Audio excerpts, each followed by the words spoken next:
All right, we're back. We are here today with Lewis. That's when you say hi. What's up? Yeah, Sawyer. And we're just sort of going to go over a little bit of the growth that we've had at JCF over the past 12 months, both as a company and then, within our client base as well. So as some of you may know, we did recently transition from, working out of home offices, PTing out of commercial gyms to now opening our own facility, private facility for our coaches to work out of and then, clients to come and train out of as well. So I guess I'll pass it. Let's go with you, Luke, first, Louis, and sort of touch on, I guess, what that transition's been like for you, bits and pieces of it. Yeah. And like when you found out that was happening, what was your thoughts? Yeah, there's been a lot going on at JCF over the last 12 months, right? You spoke about getting your own facility for some time, and it sort of seemed like it was going to be a big thing to go out and achieve. And you spoke about it for got to be a couple of years, right? You said that you were wanting to do it, and finally being able to pull the trigger on it was obviously super exciting. I guess fast forward into when you actually got the place and started getting all the equipment put in there, you really did leave no stone unturned when it comes to the equipment selection, providing a real diverse variety of equipment, but also I want to touch on the fact that it's not just equipment that you see at normal commercial gyms, right? Even the more, the bigger gyms like your EMFs and your fitness cartels, like some of the equipment you've got there, I haven't even seen at those gyms. So it's super cool. Obviously you got to get in the private gym, and it's been a big change for us all, I think. From working from home all the time and then PTing out of those commercial gyms to having our own facility, which has been a vision for so long. Yeah. At JCF. What have you had any clients come through there and what's their feedback been? They've just been like, wow, crazy selection of equipment. And it's all obviously in a tight space. There's not enough room because there obviously is, but there's so much crazy gear crammed into a small space. There is a lot. I just think they've found specific pieces of equipment super cool, i.e. the pendulum squat, the T-bar row. That's a one-of-one T-bar row. I've never seen a T-bar row like that, where it's got spindle handles and adjustment on how you can adjust the grip width as well. It's just a one-of-a-kind T-bar row, but just a lot of the equipment that you've got in there, I've personally not seen at some of those bigger gyms, which is a surprise. I have overseas when I've gone to the likes of binge and some of the gyms in Amsterdam and England, but not here, so it's really cool to see that. And that's sort of the feedback I've had from clients as well. What about you? How have you found the new facility, and what was the move like for you from, working in a commercial gym to now having that private space, and how's it been with clients as well? I just think more for productivity, it's just a very seamless process. So, we do our PT downstairs, and then following that, we're upstairs to do our online work. So it's no jumping from one place to another where you can become quite unsettled and not really focused in what you're doing. So you don't get in that zone where you just lock in. So I think that makes it a lot more beneficial in that sense. So I think it's been a really good transition. Yeah, I think it's been cool too to be able to get obviously clients in that aren't overly comfortable going to the gym, may not have sought out a PT, had it been in a commercial gym because they don't like entering that commercial space, even with a PT. And now being able to come to our place, get a PT, but know that it's just them and the PT and no one else there. Yeah, and I think that was the main focus of the vision really, is to provide a comfortable, safe space for our clients so that they could be PT'd in an area where you don't have lots of people around, the likes of gym anxiety and all that sort of thing as well. Yeah, you can learn in a comfortable space. Yeah. When you think about it, it sort of benefits all types of clients, like new people, like you said, that have a bit of discomfort around going to those big commercial gyms and having to contend with equipment and, maybe the anxiety that's involved with that. But then also our comp prep clients, really advanced lifters can go to that space and not have to worry about waiting for equipment. They've got, like I said, that vast selection of really high quality, plate loaded, pin loaded, free weights, all equipment that's suitable for hypertrophy training. And, they've got that space to access as well. So I feel like the JCF facility benefits your new gym goer or advanced lifter really, really well. Yeah. And advanced guys can absolutely send it in there without worrying about, people bothering people. Sometimes you want to send it in the gym, but you are cautious of being, being fair to other gym goers as well and not making too much noise or too much, Yeah, you of know, course, man. Like Yeah. 100%. Like people think that, when you're ripping into a really, really heavy set of, say, a pendulum squat and a noise comes out, it's kind of inadvertent, right? You don't mean to do it. It's Well, you can really, literally really heavy. You can just fart now and no one knows. Yeah, I'm not sure about there's that. no farting. There's no farting at the JCF training facility. Yeah, I'm not sure about that. That's not what he meant by like, we've got a free space to soil ourselves.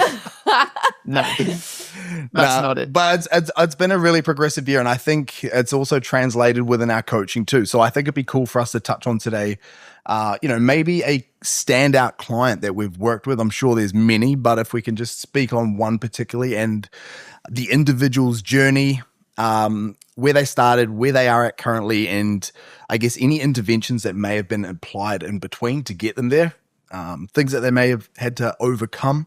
It'd be cool to speak on. So, Hoya, do you want to start first? Yeah, I can start You first. can start first. All right, who have you got? I guess for me, a standout one would be probably Beth, mainly because I love working with people around their mindset in their journey, because I feel like a lot of that has to do with, with you shifting your mindset. A lot of that has to do with how you progress. And so when she came to me, she's in no way out of shape. Like, she's a fitness instructor. She's got really good lean body mass. Like, she looks great. Yeah. But for her, when you do look at elite level, you want to look better. You've got that high expectation. So for her, she's just very binge focused. So she go into a lot of binge cycles, and it heavily had to do with the fact that she does such high energy output. So trying to manage, the two and making sure that they align. When you say like high energy output, what was like a day like for her that you had to navigate around? For example, like, she would probably teach 3 to 4 classes, which are all very high cardio based classes. And depending on what kind of zone she travels in, which, a lot of the time she probably goes hard.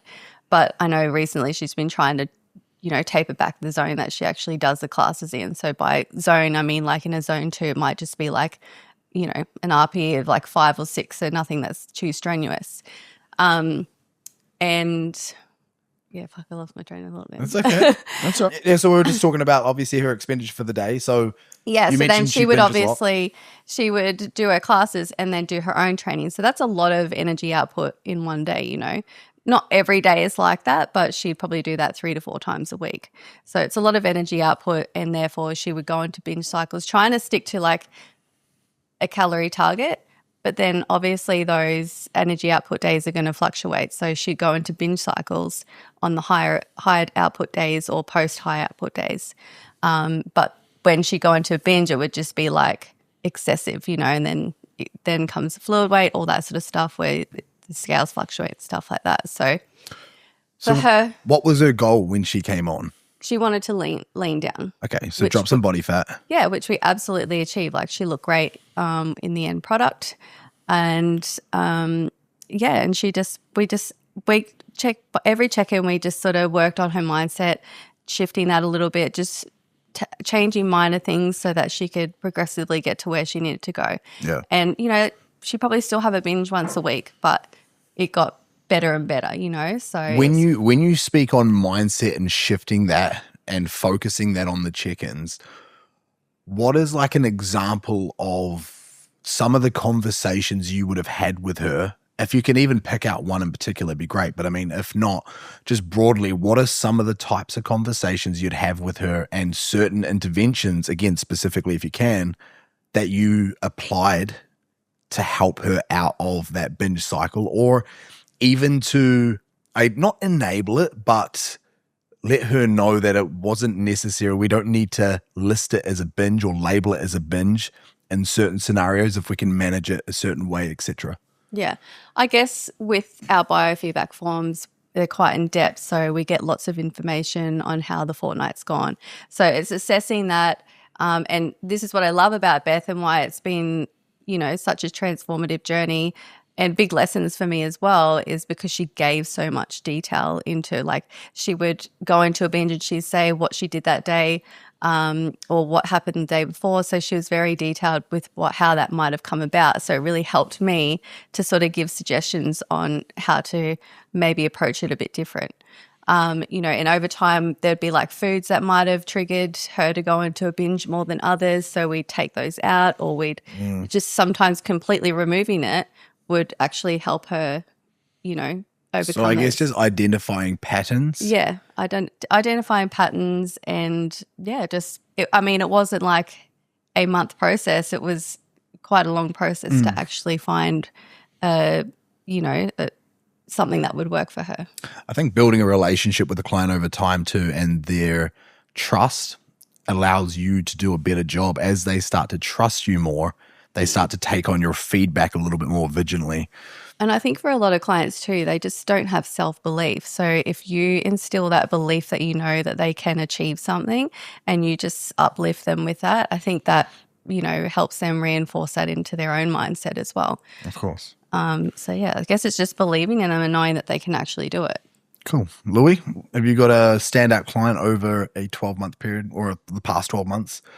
Yeah, definitely, man. It's hard to pick just one because there is so many crazy weight loss transformations, so many recomposition clients that have lost fat, built muscle, changed their physique. But one that comes to mind specifically would have to be Naomi Roberts.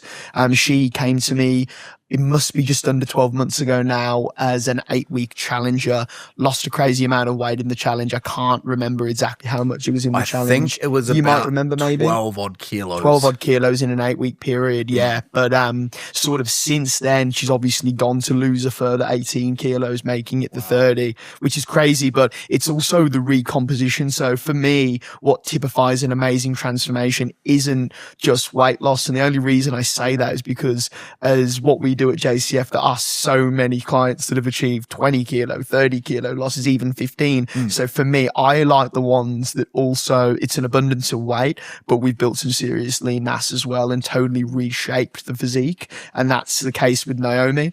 Another standout factor, I guess, of Naomi's coaching transformation is just because, that we have done so while still having quite a decent life balance around social events, around eating out, around going to country music festivals. I did see her attend the festival. You know what I mean? I've seen her attend one. So how have you, is that something that she was already able to do? Or did you guys have conversations around how to approach these events or how to, approach the back end of the event or after the event? What Nahoya touched on before, which I thought was really clever and very true as well, is you are learning on the job with a client. So you sort of analyze their check-in, their biofeedback, and then construct a plan of how to approach these specific circumstances, like I'm sure Nahoya did with your client. So wasn't it? Beth. Beth. Yeah. What she said was really relevant she was obviously going through certain days where she'd have a crazy level of energy expenditure, but just having the same, let's just say solely, for example, 1,500 calorie plan over a 7-day period where certain days you're going to be jumping up crazy amounts of energy expenditure. If your expenditure isn't linear, your calories probably shouldn't be either. And that's something that, just for example, Nahoya's worked with Beth. And that's not necessarily from a calorie and nutrition standpoint with Naomi, but we just go, right, let's understand that we want to go and enjoy the social event. There's a high level of value around that. Let's minimize the damage. Let's lock in leading up to that event.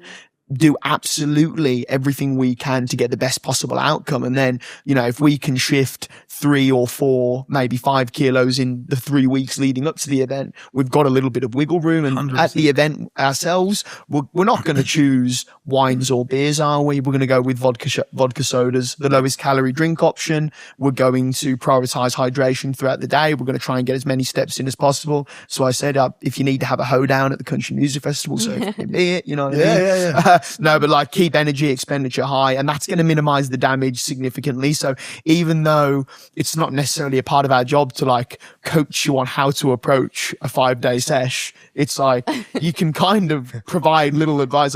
I'm like, girl, I got some advice for you. I've got a little bit of experience. I've got experience in this realm. Nah, I'm joking.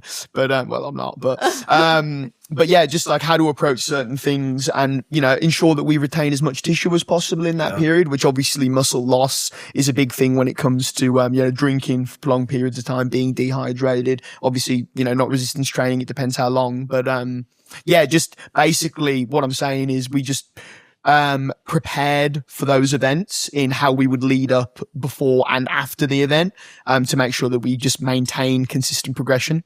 Yeah. And that's what makes, over I guess, the period. a 30 kilo loss possible, right? Like you're not losing 30 kilos straight by being perfect the whole way. It doesn't work. If you need to lose anywhere from 20 plus kilos, then you're going to need to really try to create a very well-rounded lifestyle approach, because events are going to pop up. You're going to have times where you just don't feel like progressing this week. No. And I think learning how to manage expectations leading up to it, which is my big one. So when I have a client with events coming up, my first question is like, what do you want to get out of this event?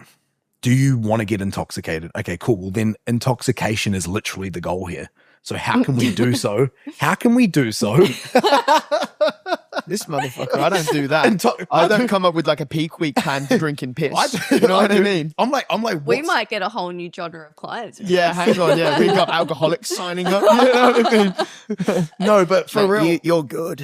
Fuck, he's good. Fuck, you got me ripped quick. Yeah. So what we're gonna do? We're actually gonna cut fluid 3 days before the sesh. So intoxication. If you drink straight through a funnel in your asshole, yeah, exactly. Okay. No, but we've gone into butt chugging. No, what I mean is like, okay, cool. Like, do you want to get intoxicated at the event? Yes. Okay, cool. Well, then straight alcohol is not trying to water down alcohol. Like you want to get on a level here. How can we do so and manage calories along the way effectively? And then also like understanding that if, we need to manage your expectations. So if you expect to be here next week, then our actions are going to need to align with that. We can't have an expectation up here and act down here. Don't expect to be ripped and training like an animal the next week if you're going out and getting on the piss and getting pissed on the weekend. I'm like, cool. It's not going to happen. Your win this week is the fact that you got to enjoy yourself and you didn't necessarily go backwards. So like, don't expect to lose weight this week, but we're going to do the best that we can not to put weight on either. And I think that's a win too. Like if you can enjoy a weekend while you're trying to lose 30 kilos, it's pretty fucking awesome. Yeah, exactly. Cool. So 30 kilos, obviously the biggest thing that she's been able to do and what's created that to be possible is the fact that she's been able to manage her lifestyle. Yeah, exactly. Get on the piss. Nick, here and there. Well done, Lewis. But also, she goes to, I'm sure she won't mind me saying, she has a book club on as well, often. And she goes like, what happens in book club stays in book club. And I'm like, no, it fucking doesn't, Naomi. Then you're going to, I need to know what happened in book club so I can assess the, caloric intake roughly. And but she does tell me, but yeah, she has what kind of books are we reading? Yeah, what's going on? It's basically all her mates and they meet up, they have a feed, they have a few wines and yeah, I don't know. But like, so they don't read books? Yeah, they read books and read books. Yeah. But how do you read books as a group? I don't know. Well, someone might. She might have to answer this for me. Like, do you take it in turns? Like, I don't know. Like, you read. Do you read the same book? Yeah, I think so. Right. Maybe there's an audio book going on in the background and they're all reading it at the same time. I don't know. But she has not a lot of social events, but she has a bit going on. Maybe once a month or at least once a month actually, and then maybe a big event on once every couple of months. But yeah, we've managed to, achieve some steady progression. And then, when those spikes in weight happens post event, then, we restructure the plan. I give her a little bit of a ripping in the check-ins and what's her goal now? Just build muscle, continuously shed fat. You know what I mean? Just recomp, What about improve her fitness levels as well. Like she wants to improve her cardiovascular endurance, improve strength, which we've consistently done. It's important to note that obviously if you're developing strength, you're going to be developing lean tissue as well. And yeah, just continuously reshape her physique. She's got some pretty big goals and I don't think any big social events coming up, so it should be good. What about Beth? What's her current goal now moving forward?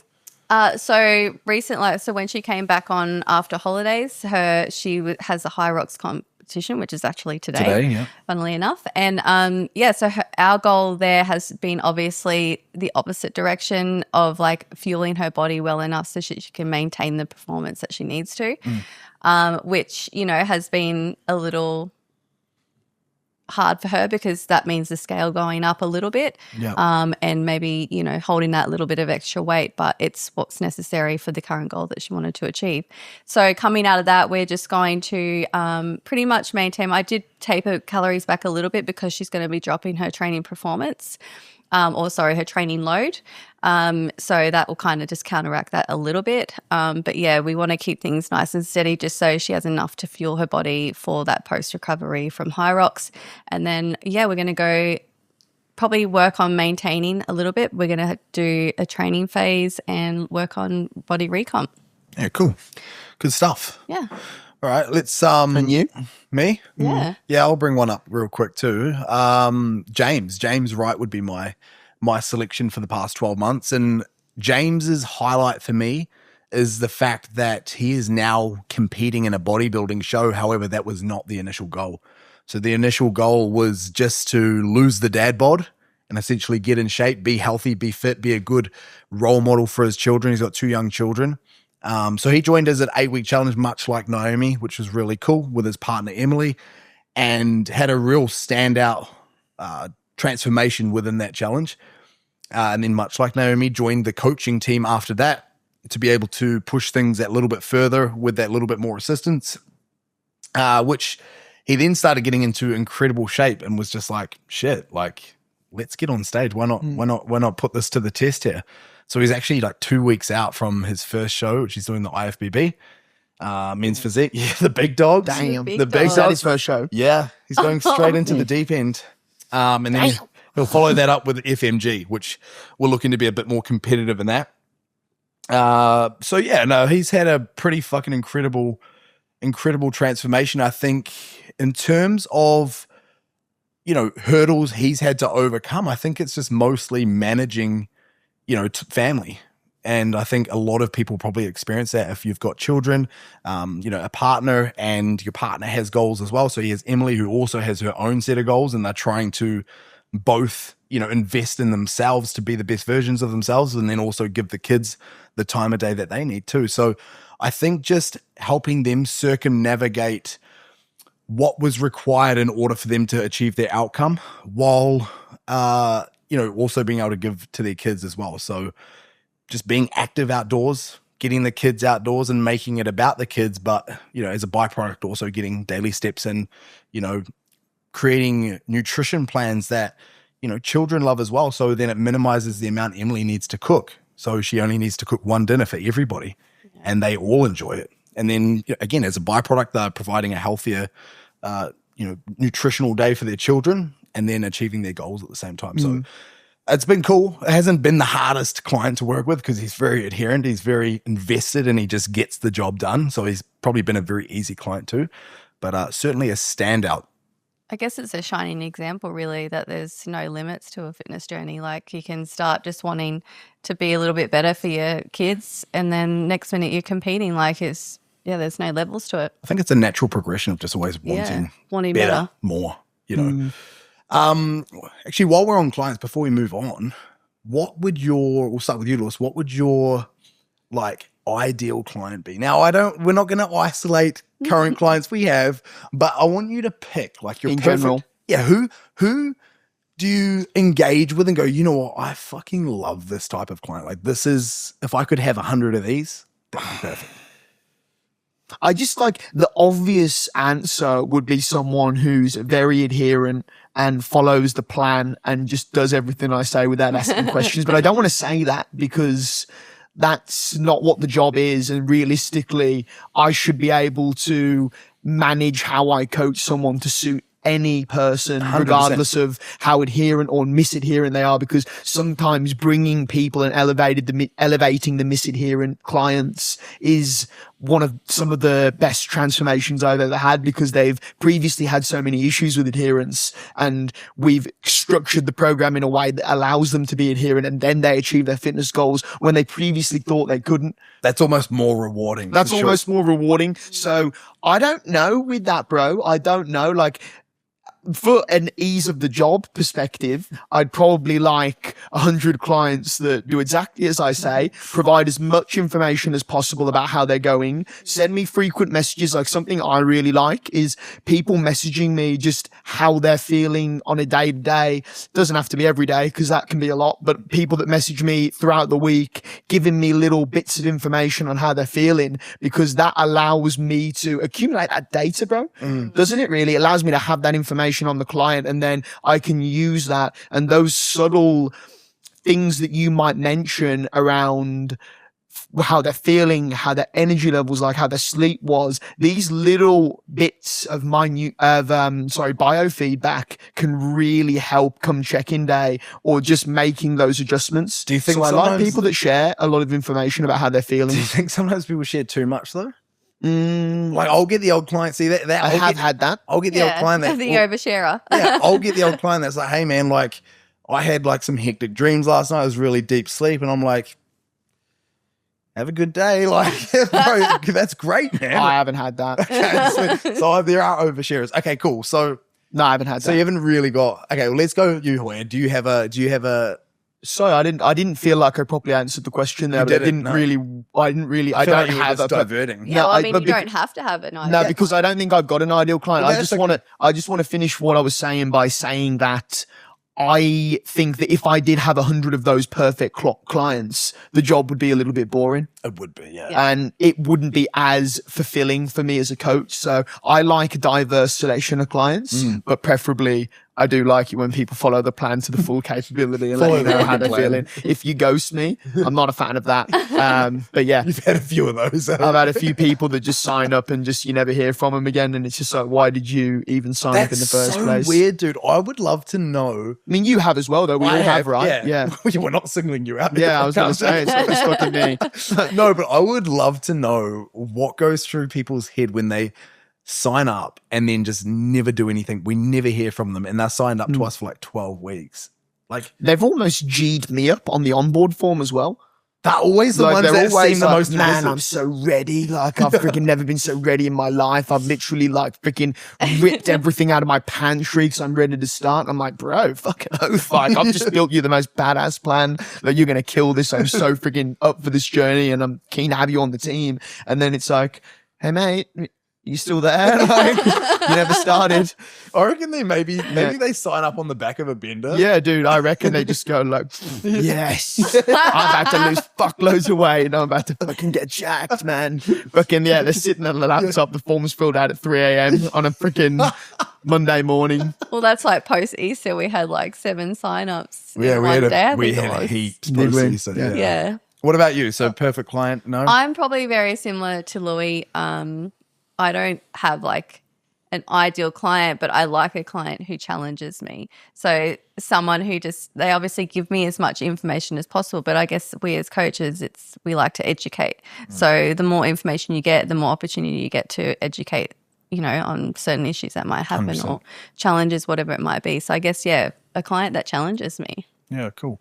I think for me, it would be which is obviously 1% of our client base, but I love working with competitors, obviously. Yeah. I think not only for the journey, you've got a guaranteed gnarly transformation with a competitor. Like, they're going from normal to like superhero type physique. And then it's like, that's cool to see. I think it's cool to watch people go through the trenches and just laugh at them, the whole time. Just kidding. No, but like with Louis. I'm just, when I hear that, I'm just tracking back to the however many weeks I've done of prep under Jack, which is a lot. I think you're the only one I've laughed at probably because... What did you laugh at? I don't know, just watching you go hard, it was always just hectic. Yeah, I dial into like... yeah, when he goes in, he goes hard. I get sick with it, man. Really Do you know sick. the first time, which I know the last prep I had known based off of his first prep that he just does it, but the first time I remember... Like I give clients a lot of competitive clients, I give Stairmaster throughout prep, right? And I always recommend sort of work towards the 10 to 12, level range on the Stairmaster. I remember walking into High Point and Louis, I could imagine. Louis was just sprinting on the Stairmaster, going hard, locked in, looking Look like how serious his face I had is running. fucking David Goggins in my ears, bro. Bro's looking like Schmeagol. He's up on the Stairmaster going at it. And I was just like, fuck, dude, you don't need to be going that fast. He goes, But that's look, what what was done. the end result? But little did I know, like this was back when... This was back in my first season when I wasn't a coach myself. And I now realize like that isn't actually what we need to be doing in that form of cardio because I'm just elevating systemic stress way too high. And you you're know, just when this burning isn't through need, glucose. doesn't need to be that I'm smashing through those carbs. But dude, I remember in that first season, I didn't even need to do more than I was doing 3x10 on the stairs for my whole prep. Usually you've got people up there for 40 minutes towards the end, right? Yeah. A few times a week. But yeah, no, so I think competitive clients for me, on a serious note, is just watching them go through their journey, getting that insane transformation. And then, as you guys would know too, show day, I'm on. Oh, yeah. I'm locked on show day. That's, Oh, yeah. I'm I have had people go, oh yeah, no, I seen you at the show, and I did not even see you. And they're like, yeah, you're literally tunnel vision. You don't. It's chaos. Yeah. Yeah. It's fucking chaos, but I I'm love it. running behind him, I love that shit though. I love that shit. I remember last season you literally made me sit down. You were so big on me because you know how I always like to pace before the show. You were fucking sit down. You basically had your foot on me, making sure I sit down the whole time. You're don't fucking move. Yeah. So that's my, ideal client. But I mean, much like you guys still, I do love, obviously, again, I work with James as an 8-week challenger, and then he came on coaching, and it was just he was never meant to be a competitor. You just have a very competitive nature though, so I think that very much aligns with you. It is badass. I agree. Yeah. I agree with everything you've said just then about competitive clients. It is fucking gangster. Nothing like seeing it. someone get from A, which is wherever they started, to B, which is insanely shredded, best shape of their life, and all the, I guess, what would you call it? Endorphins. Yeah, but I'm just saying the things that occur from that process of getting from point A to point B, in a contest prep. It's a crazy journey with a lot of ups and downs, isn't it? That's the thing for me with comp prep clients that's a bit hectic, is just there's a lot going on with prepping someone even from, if it's a 24-week prep, even from 20 weeks out, there's a lot going on physically, mentally. There's a lot of really intricate nutrition adjustments that are required around micronutrients. And it's a very, very advanced thing. I think from a professional standpoint, it's gotten me to be as knowledgeable as I am.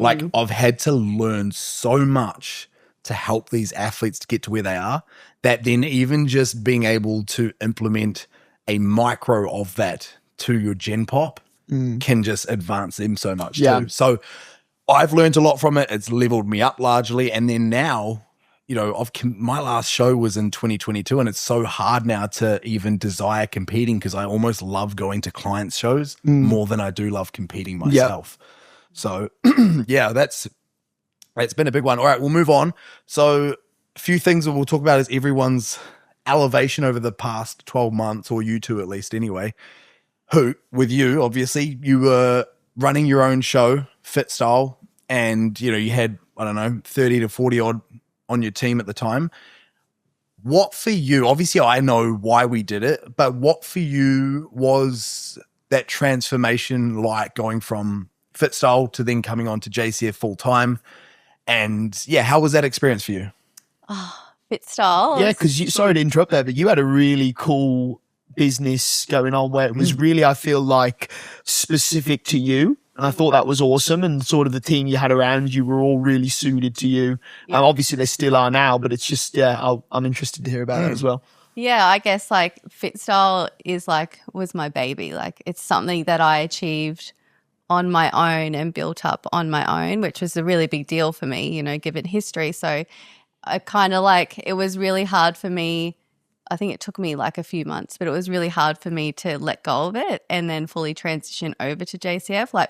I was already coaching clients on JCF and doing mine as well. So I was kind of on both teams. We spoke about it for a long time before it actually happened. But I don't know. I had this detachment issue where I just couldn't let go of it. And I just think it's because I built it up myself and it was just something I did for myself.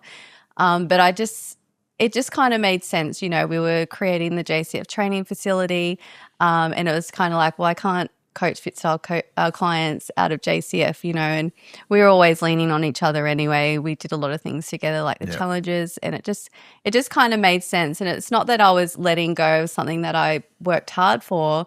It was just kind of leveling it up and just integrating it with JCF. 100%, yeah. To bring, I guess, that unique aspect to JCF as well, because I think we're quite diverse in what we provide. Jack's got his thing, Louis does his thing, and then I'm different again. So it just makes it larger than what it was. Yeah. I actually think that Jack and I definitely have specific traits that one might have better than the other, but I do think I'm more of I've learned everything I know off Jack, so I'm more of just a similar version of him with different specific traits that is my thing, and he's got specific traits that are his thing. But I actually think you bring something really cool and totally different to the table, and you're an expert in what you do specifically, and it's something that Jack and I both can't hold a candle to in the way you do things. So you're extremely valuable. And that's what I meant when I said initially about transitioning from FitStyle over to JCF. I think you did have something really specific, in your brand, and your cohort was really individual for what you had going on, if that makes sense. And I definitely think you offer something really specific and a totally different angle. I think that we can both agree, Jack, like I'm more of just, as much as it hurts me to say, just a mini version of you, but in far as from a coaching and in how I coach people and the knowledge I have and how I structure things, because it's been learned from you over a 6.5 year period. It's just normal. We're very similar people in a lot of ways as well. So, but I think La Jolla brings something to the table that's just, she's very great at the way she coaches. And I think that's something that I've tried to learn from as well. But, yeah. And I guess that's good because like when Jack does onboarding, or not onboarding, like consult calls, listens to the client, gets a feel for who they would be best suited to. And, it might not be someone that he could put with Louis, so he'd put him with me. So it's just, it's bringing that diversity and, putting it into under the one roof. Between the three of us, we can pretty much cover all bases because we've got all a bit of a different style on how we coach. And I guess I just saw a lot of value in that, and it wasn't that I was stagnant, but there was certain areas of coaching that I really struggled in or lacked in, and it was just more the social media side of things. Like I have a huge resistance when it comes to social media. Yeah, I think it's not coaching. No, it's not coaching. Sorry, it was business. Yeah, your coaching was fine. I came a bit stagnant in business and growing it beyond what I had. It was just kind of like a lifestyle thing, really. 100%. But I wanted it bigger than that. I just, I think joining forces was the when best you thing. PT as well, though, well, like it can be hard when you PT full time. You've got a big team of clients, like, you add quite a lot in FitStyle, then going and prioritizing, expanding your business, doing the social media that's involved in that and all the other bullshit. It seemed like because you were trying to elevate and escalate JCF so much, something had to give. And the fact that you merged or transitioned into JCF, I think is a massive asset. It was a resisting time. Even from me, it was like, I watched you build that, and it was hard to I'm like, hey, I need you over here, but also I don't want to pull you away from what you've created as well. But it did make sense in the end, and obviously now we've got a very diverse, and obviously JCF stands for my name, but the way I view it is partly your business. It is partly your business, and even Tez, who doesn't work with clients, it's hers too in a way, and I just that's how I want it to continue to grow is we're all equal. No one's above anyone. Yeah. And I think, like you said, and it's something I speak so much to about newer coaches and things like that. I feel so lucky now because it's a lot easier than what it used to be when I used to have to PT coach, work on the back end of the business, do social media to try to continue to grow. But it's like now I have a little bit more time because you take some of the heat, Tez takes some of the heat, and it allows us to all just continue to elevate. But I think that's probably one of the hardest parts of coaching is unfortunately you don't just get to fucking coach anymore. Now you've got to also, be on social media. I think that's probably something that you could say has probably benefited, coming on board as a coach.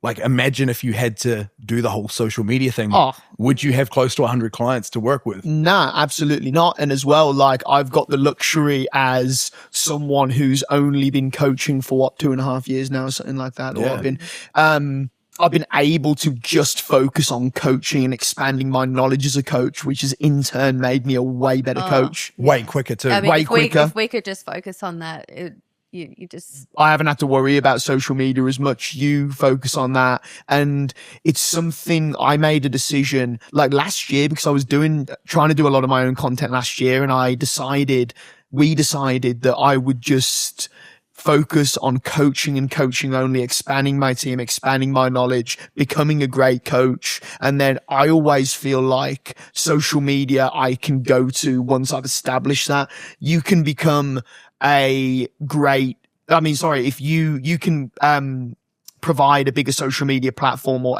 escalate yourself on social media if you're already a great coach. But to be rampant on social media but not quite be there as a coach yet, I actually think that's where a lot of people go wrong.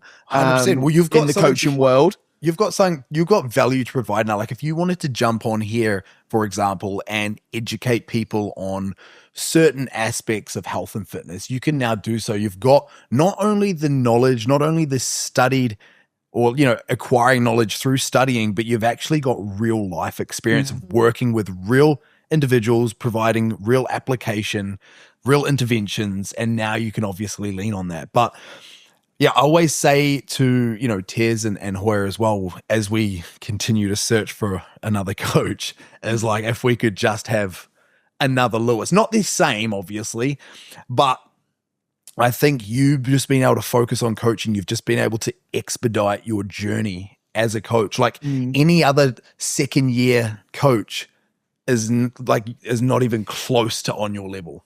I just feel like I've got a pretty specific mindset though in how I approach things and how I mentally, like I've always been very, very fixated on anything that I do and willing to give 1,000,000% into that. And I'm a bit of a perfectionist as well. So that's what's allowed me to, under your guidance and having the platform to just coach people, I've just gone 110% into it. And, basing what I do off yourself and Nahoya, who you guys are also perfectionists and you guys also really do everything you can to provide a top tier service, even if it's just how you lay out your meal plans or just the little things. It elevates me and makes me want to become better. And I've always wanted to be able to hang with you guys. So that's why I'm motivated. You can hang out with us now, bro. It's okay. You can sit with us. You can sit with us. Thanks, man. You can sit at the cool table. Yeah. Wicked. Yeah. But that was probably the same for me too. Like now that I've released that pressure to have to post on social media to grow my business, I don't need to do that anymore. I find that I've actually become a better coach. Like I provide more quality service to my clients. So I feel like that's had a good return of investment. Yeah, for sure. Well, I've still got the pressure of posting, guys. So thanks for that. Yeah. No, you're good at it though. Yeah, I don't mind it. You're passionate about it, I think. You're passionate about it as well. I do enjoy it. Yeah. I think it has its own technicalities, understanding the type of clients that we're trying to acquire, how to speak to them and how certain content is going to be delivered and received. Like I notice now when I jump on calls with people, I be professional, but I don't have to try to put on a tone or speak with a degree of respect that may not be natural for me. I can get on and have a bit of a yarn and take the piss out of the. You do, Let's just be honest. Yeah. You speak to them, and I'm like, you'll be talking to someone. Can we go back to when your client, if I can speak about this, Kiki, came to the gym for the first time? Like the energy people bring around you from moment one is like, I thought you had this PT client coming to the gym. It was like a first session. I thought Jack had known this woman for ages. I was like, oh, this is like a family friend from years ago, and it was the first session at the gym, and they're chatting and talking shit. What did you walk into? Oh, I can't even remember exactly what was being said. Not fully. Nah, yeah, I do remember. I was just. It was just a lot of. It was boisterous. It was loud. Jack was like, "Right, let's get." I think she walked in. I was like, "Are you fucking ready for this or what?" Yeah. It was like that. And she was like, "Fuck yeah, can't we fucking do it?" Yeah. And I was like, "Well, fucking stop fucking around then." That's exactly what it was like. It was like she was like, Jack just walked in. Like he just walked around the corner. He just either been to the toilet, was at the dumber. She's walked in, sort of stood there. There was like a standoff, and he goes, "Well, right, Kiki, you fucking ready or not?" And she goes, "Fucking oath." And I'm just like, "Right, well, let's fucking get into it then. Quit fucking around." Yeah. And she's all right, fuck you. And I'm just like, whoa. You know what I mean? And then later down the track, it comes up in conversation that it's a first session. I'm like, what? They're going at each other and playing Kiki, Do You Love Me by Drake. It was like, what? And I think that's just a result of me being me on social media. And then when people get on a call, they actually get on the call wanting to see the version of you that they watched on that video. That's why they fucking contacted you. Yep. So there was a while there where I would try to provide this certain professional mannerism on the phone. And I think people almost got like is this the same fucking person? So I just started getting on calls and just been like, just myself, being real cruisy. And like people are like, holy not giving shit. a salesman vibe, giving I'm your mate, I want to help you lose weight and gain muscle vibe. Whatever you want to do. I think that's what makes a good PT though. Like, you're thinking this person's coming in their first session. It's a big deal for some people. So it's your job in that first session or even in those first minutes to pick up on what that person's like and customize yourself to who they are. Yeah. Or find their interests and just talk about that. If you can find someone's interests, you just bring that up and you'll get them chatting. Like it's just they talk. You've got to learn to read your client. Couldn't agree. Pretty much straight away. Couldn't agree more with that. I actually think PTing and coaching is very different. I always say this to clients, but with PT, that someone's coming to you for a hard training session that's going to allow them to develop an understanding of how to perform certain movements, training processes, and overall. But you want to make that session as enjoyable for that person as possible. You want to, like, it's camaraderie. I'm cracking fucking jokes from the get-go. I'm making them laugh. I'm asking them about what's going on in their life. We're making jokes about that. It's honestly like every PT client I have, I'm like, it's like training a mate. 100%. Every single time. Coaching can be a little bit more serious, right? Like in the sense of when you're delivering check-ins, it's more, there's a topic of conversation, which is your physique progress. And we're going to talk about and articulate how to best get you to the next level. So you're progressing every week, how you're going to approach the next week, etc. With a PT, you're taking them through a hard training session. You're explaining how to execute each movement, but you're also just having fun and making that session as enjoyable as possible for them. Yeah. And I think that separates a little bit coaching and PT. Yeah, they are very different. Yeah, very different. I agree. Yes, I completely agree, but I could play devil's advocate here. And I think there can be a quality or a degree of quality that can be provided in a check-in if you're able to provide that little bit of a vibe in your check-in. But it's fucking hard because you're talking at a camera to yourself and there is no response. You've actually sat across. I'm literally sitting here. You've sat across from me before, and I'll tell you, I still struggle with it to this day. But I'll say shit like, for example, when we're talking about communication, right? Hey guys, I want you to speak to me through the app. It's the best place to reach me. It's where I can obviously reference conversation without having to track through every platform. Facebook, Instagram, email, Tinder. I'll say that, and then I'll look at the camera, but they don't laugh because there's no one fucking there. And then I feel a little bit awkward. Like, did they laugh at that or did they not? I don't know. I just think so I'm sitting there on the classroom going, when are they even watching it though as well? Like, I also think I know a lot of my clients will watch my check-in at 9 at night. They're probably in there with their family. I'm like, what the fuck's up, bitch? You know what I mean? You wouldn't even like that. You know what I mean?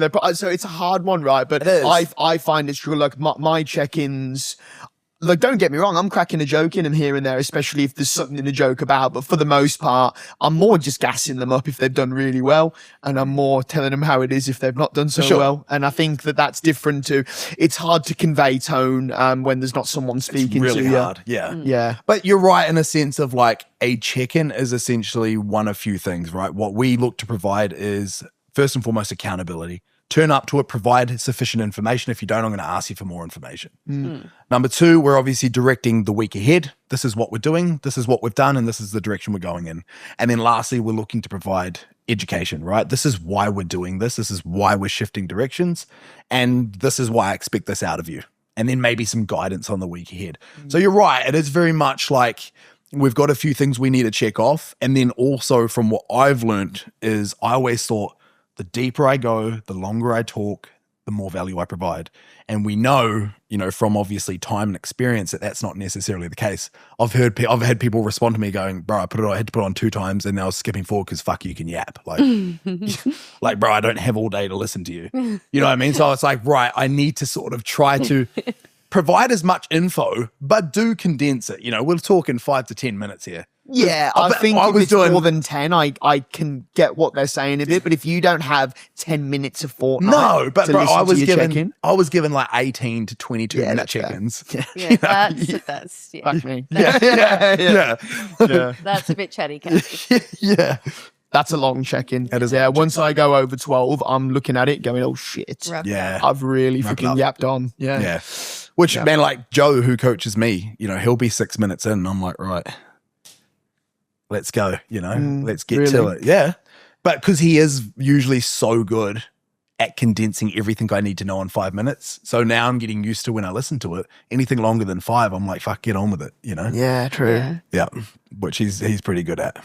He's, really good. Yeah. You know what I think of Joe Jeffrey? That guy's the man. He's the best coach. All right. Is there anything else we want to touch on while we're here? What was you said? What are we doing now? We've got 12 Yeah, we're good. minutes.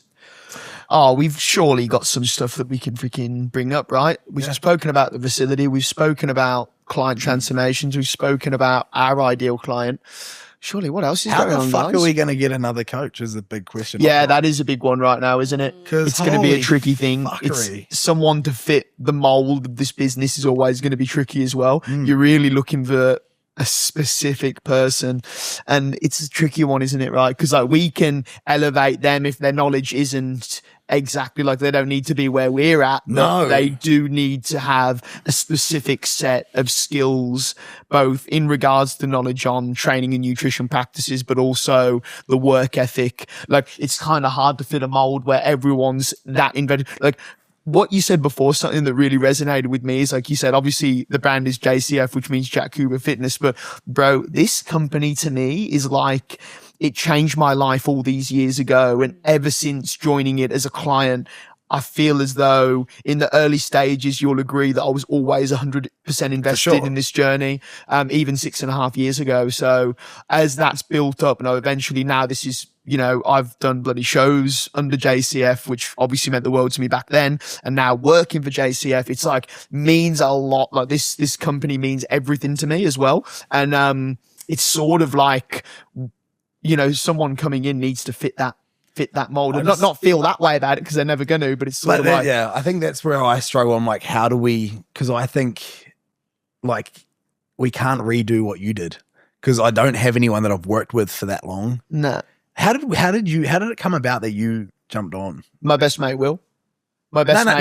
No. I know how you joined as a client. Oh, sorry. How did we get you Oh, on yeah. coaching? Like, how did that- It was just, we were just training one time at the gym because we would always train back then at Hype, in like, what was it, 2023. And, I was just about to finish my PT course.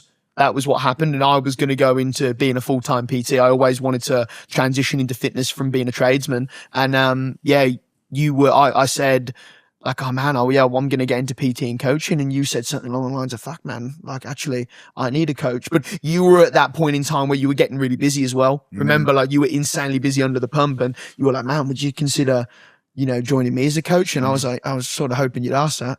So I don't really want to do it on my, like I do want to do it on my own. The PT definitely, but the coaching, it's sort of a different thing in setting up your own business. And you sort of address that with Fit Style in order to establish yourself and then build something that then gains traction is not easy. Yeah. So I always sort of was hoping that you'd offer that. And that's sort of just how it worked. Yeah. And then eventually it come to fruition once I finished my PT. What do you think is some key traits that we need in the next person that comes on board with us? What would you say?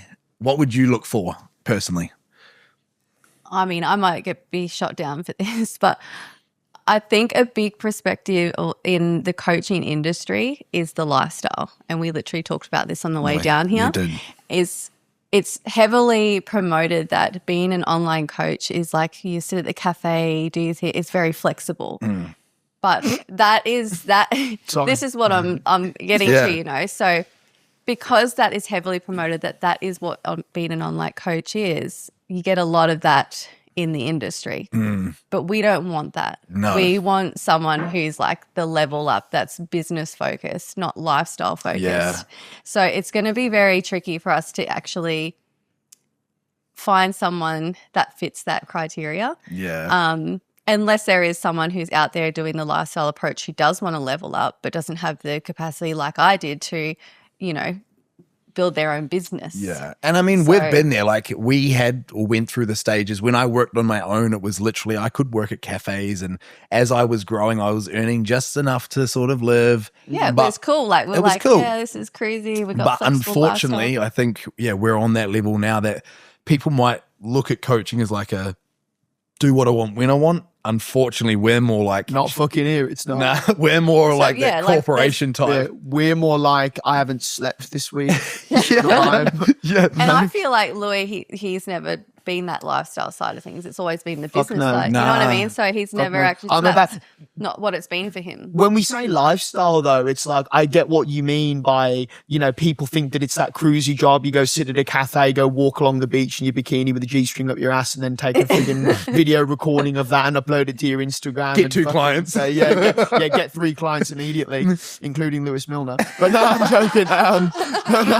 I'm joking. Fuck off. I'm joking. But I've always been like, I wanted to do coaching because I fucking love people transforming their lives, transforming their physiques and feeling better within themselves and achieving amazing things. And realistically, the more people I can help, the better. And if that involves doing 12 or 13 hour days, which it does here, that's what I'm going to do. And you know, it's like, if you're just doing it so you can fucking go and drink your chai latte and freaking go to Pilates at freaking 3 and then go train at 5, then this isn't the business for you. Do you know what I think the one thing 3 of us have in common though? Coaching changed our lives. And that's why we're passionate about it. Like some people out there, you know, would look at coaching and go, oh, it's an unnecessary job or they don't really like, they couldn't help me or whatever. That's cool. But like coaching completely changed my life, completely changed your life. And then completely, you know, and then I became a coach because I was like, holy fuck, that. I want to do that. Yeah. But not just my physique. It didn't just change my physique. It changed the way I approached, you know, at the time where I was working. Like, fuck, dude, I was in construction, you know, doing high rises, and sometimes I had to sweep the floor of the high rise. And guess what? I was fucking gonna sweep that floor better than it's ever been swept before because of like just who I had become, of checking the boxes, doing things correctly, being accountable. You know what I mean? Like coaching almost was such a transferable skill of things I had learned from it that I was able to apply in life. And for me, I was like, holy fuck, this is not just about the gym, not just about my physique.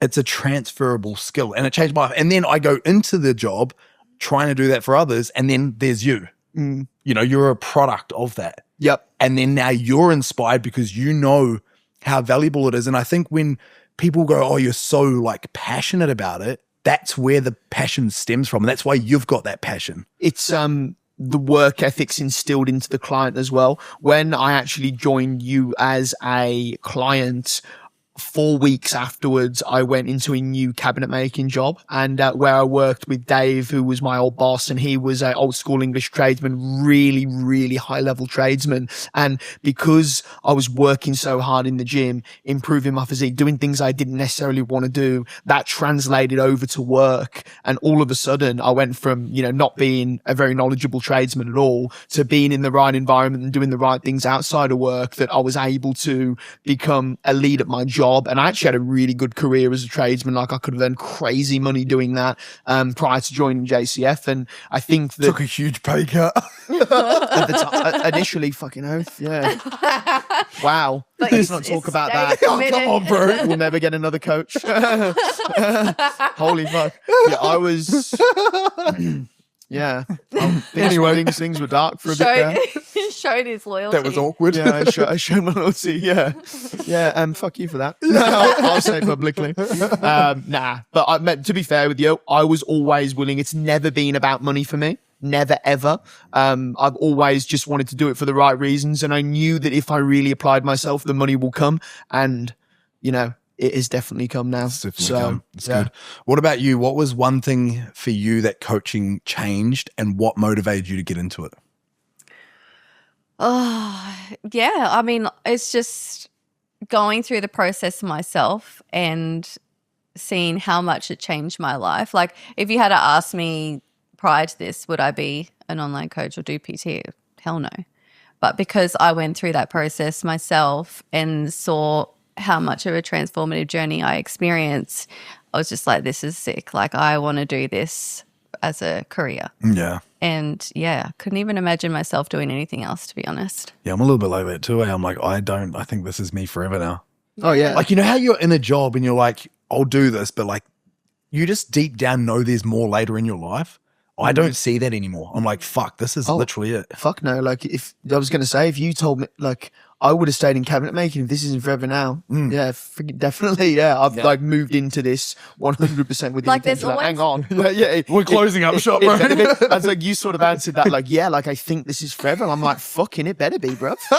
Like, I've dropped everything for this.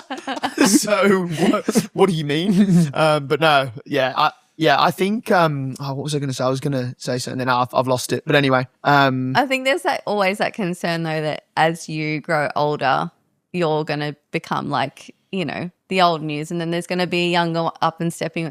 That's kind of like the perspective in the coaching industry, but you know, that's Well, it's hard to say because coaching's still so young. Online coaching came around in around 2010, but really came around like 2015, 16. It became more popular, more coaches popping up. So we haven't even really seen anyone become older within this industry, right? No. true. That's so true. And the people who are older in this industry are so high, it's hard to see them coming down. You know what I mean? Yeah.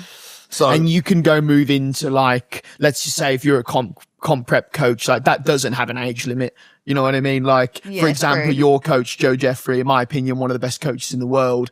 When he's 50, Stated that a few times now. hey, I am a bit of a fanboy, but I would still go to him for coaching when he's 50. yeah, You know what I mean? Because it's a Yeah. knowledge thing, right? you're not going to And go to a everyone- 22-year-old. Yeah, and everyone knows what he This knows. is true. Yeah. You make Yeah. the point. So I think it's always going to have its Yes part. and no. I think maybe your client range may shift as you get older, but at the same time, because we're going to continue to grow a team, we're probably going to have coaches Younger, from you know Yeah. young 20s to wherever. I think once you've got the reputation, it doesn't matter. It's about the reputation, isn't it? Yeah. So that's the big thing. And then once you've got that, people know who you are and what you know. And, you know, by then, I mean, look at the transformations I've achieved as a coach just in the past year, 2 years, let alone what about in 10? 10, And yeah. in 10 years, I'm still only 38. Yeah, So, you know, and I'll be jacked by then. yeah, 100%. Next level. No more natty bullshit. We won't Wait, add that cut one. that out, Jackson. No, what are we allowed to say that? No. No, cut that. Are we done anyway? Yeah, we'll wrap it up here. Yeah. All right, Yeah, cool. It is one. Good yarning to yous. Wicked. Let's move on. Yeah. Yeah. Let's get back to fucking. I was going to say back to business. I've got Yeah. 7 check-ins. Just so you know, if you've made it this far, you've actually ruined our day because we've all got so much work to do. Yeah. Thanks. Thanks a lot. An hour of chatting's fucked us.